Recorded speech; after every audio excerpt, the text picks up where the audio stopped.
Olá, começamos mais um programa Sobriedade Sim, o programa da Pastoral da Sobriedade. Pastoral da Sobriedade é a ação da Igreja Católica frente à realidade das drogas.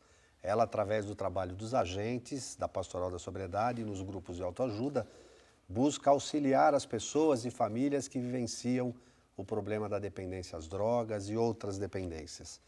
E a pastoral, ela nasceu por inspiração de Dom Irineu Danelon, né, que, sentindo essa inspiração mesmo, sendo tocado pelo Espírito Santo, teve a coragem de propor à nossa igreja enfrentar essa realidade.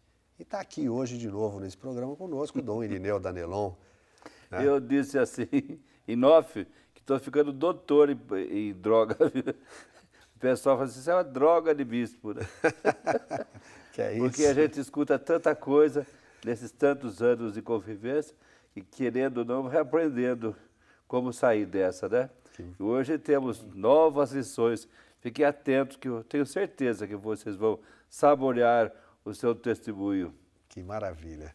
E hoje, né, temos aqui para participar conosco no programa o Kleber Sobral de Souza, que é um agente da Pastoral da Sobriedade, mas é também educador social de um programa do projeto Bom Samaritano, que trabalha com pessoas em situação de rua na cidade de Guarulhos. Seja bem-vindo, Kleber, que bom que você está aqui, trazendo um pouco da sua história, seu depoimento. Boa noite. Eu que agradeço, boa noite. Que maravilha. O Kleber, a gente conversava um pouco aqui, nesse projeto Bom Samaritano, ele tem uma história também, que eu queria começar a falar, que ele falasse um pouco da história dele. Ele também é um ex-dependente, vivenciou um pouco dessa experiência triste, mas hoje, graças a Deus e à Pastoral da Sobriedade, ele está sóbrio e ajudando as pessoas a buscarem também a sobriedade. Mas fala um pouquinho da sua história. Você usou droga? Há quanto tempo? Como é que você saiu? Sim, eu comecei a usar droga com 12 anos, né? Comecei com álcool, né, nas festinhas, né?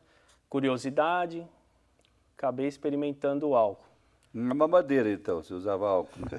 12 anos é uma criança ainda, né?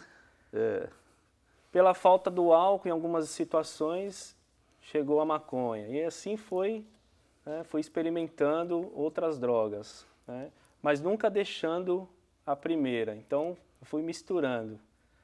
E começou a droga, a maconha, a cocaína, né, e o uso foi intensificando. Começou o desinteresse pela escola, começou o desinteresse por amizades que me levavam ao caminho bom. Então, meu ciclo de amizades começou a ser esse, né? O caminho da droga. Então, comecei a perder alguns valores, né? Comecei a ver que a droga estava me atraindo mais, só que eu não percebia isso profundamente, né? Você não tinha essa consciência? Não tinha essa consciência muito. Até eu estava conversando com uma pessoa falando, né? Eu não tinha tanta divulgação assim, né? A droga. Não tinha tanta propaganda, tanta coisa falando assim, ó, não usa droga, que a droga é ruim e tal. Então era uma experiência que eu não vi em muito lugar, né? Foi na prática mesmo. Então foi aí o começo de tudo, né? É claro que a família começou a desconfiar, mas eu já estava meio que entregue, né, as drogas. Já com 13 anos já estava consumindo uma grande quantidade de droga. E aí foi Abandonou estudo, depois como é que Então, foi? Cheguei a abandonar um ano eu abandonei, né, e começou os conflitos familiares, com o pai, com a mãe, muita violência, muita discussão, a vizinhança falando para minha mãe, para o meu pai, e eles não sabiam o que fazer, porque não tinha um grupo de autoajuda, não tinha nada.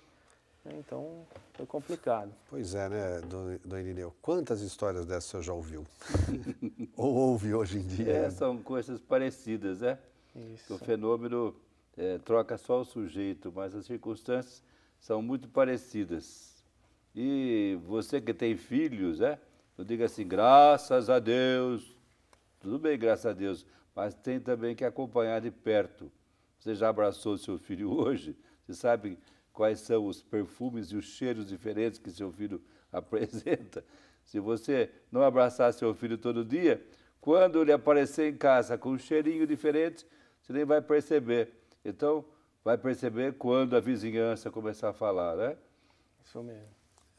E aí a gente percebe no relato do Kleber, né, que a gente costuma falar da escalada das drogas, né? Começou experimentando álcool, maconha, foi se aprofundando. Mas interessante que você começou pelo álcool, é? Comecei pelo álcool. Mas que tipo de álcool era assim? Então, era vinho, cerveja, né? Que a gente fazia muita fogueira lá na região de Guarulhos, tudo. Então vinha o pessoal lá com violão, essas coisas. Então ficava naquela roda de música, tudo. Então foi... E aí teve um momento mais crítico, assim, nessa sua trajetória, que você falou, opa... O momento mais crítico foi quando eu comecei a trabalhar. Com 14 anos, registrado numa empresa, já tinha a capacidade de poder estar comprando a droga com o meu próprio dinheiro, né? Então, assim, eu trabalhava 30 dias e os 30 dias eram destinados para a droga, né? Então, eu já pude avançar para outras drogas, né? Comecei a usar mais a cocaína e até que eu conheci o crack. Então, esse foi o primeiro momento crítico, assim, da minha vida, né? Que tudo que eu comprava para mim também era destinado à troca. Quando eu não tinha dinheiro, eu ia lá e trocava na bocada. Então, era complicado para mim isso daí. E, aliás, ele falou que, num determinado momento, ele conheceu o crack. Hoje nós vivemos uma epidemia do crack, tanto que o governo lançou uma campanha grande, um programa grande de enfrentamento ao crack. E talvez a partir do depoimento, testemunho do Kleber, você consiga aí na sua casa também aprender como se livrar desse mal ou evitar que esse mal chegue na vida do seu filho, do seu amigo, do seu parente. Daqui a pouco nós voltamos para continuar essa conversa. Um dos grupos de autoajuda de Guarulhos, em São Paulo, se reúne na paróquia São Geraldo, na Avenida Guarulhos, número 3570, na Ponte Grande. As reuniões são às segundas, às 8 horas da noite. Mais informações pelo telefone 11 2421 6750.